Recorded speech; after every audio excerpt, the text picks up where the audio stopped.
তো আমি আজকে করব Holi special get ready with me. তো আমি পরছি এই শাড়িটা, আর এর সঙ্গে ম্যাচিং করে এই ব্লাউজটা। তো চলো পরে আসি। শাড়ি তো পরা ডান।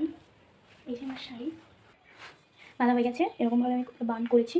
তারপরে দেবো এটা আমি নিজের হাতে বানিয়েছি। আর ফুলের কালারগুলো দেখো আলাদা আলাদা, কারণ আমাদের গাছের ফুল। ঠিক আছে, তো এটা দিয়ে আসি। এটা দেবো এরকম করে। এই একটু ফাউন্ডেশন নিলাম, এবার তো ফাউন্ডেশনটা লাগিয়ে নেবো একটু একটু করে। ব্লেন্ডিং তো কমপ্লিট। তো কারেন্ট তো নেই, যাই হোক একটা আই মেকআপ করেছি ওই পিঙ্ক কালারের সেটের মধ্যে, যেহেতু বসন্ত তার জন্য কাজল তো পরতেই হবে পরে পরে। তো কাজলটা আমি এইভাবে পরবো, একটু টানা টানা আই মেকআপটা, ঠিক আছে।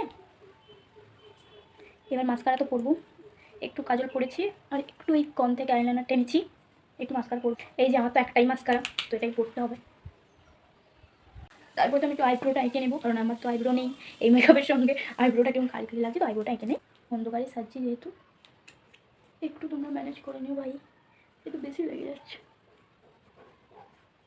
আমি তো ফোনে বুঝতেই পারি না, ওই জন্য আয়না দেখে আসি। ছোট্ট ছোট্ট আমার হাইলাইটার প্যালেট, এ দেখো কতগুলো কালার আছে।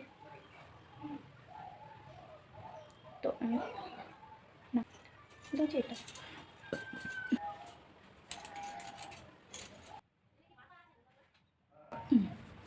ডান। এবার লিপস্টিক পরবো, লিপ লাইনার আর এই লিপস্টিক।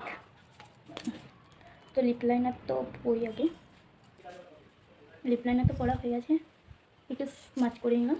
তো এই সেটটা আমি পরছি হালকা। টিপ না বলে তো লুকটা তো কমপ্লিট হয়নি, হবে না কোনোদিন। তো লাল টিপ পরেছি, কালো টিপটা পরিনি। এর সঙ্গে মনে হচ্ছিলো লাল টিপটাই যাবে। কেমন লাগছে? গলায় কিছু পরবো, আমি রিসেন্ট কিনেছি, এখনও পরা হয়নি একবারও। দেখি এটার সঙ্গে যাবে।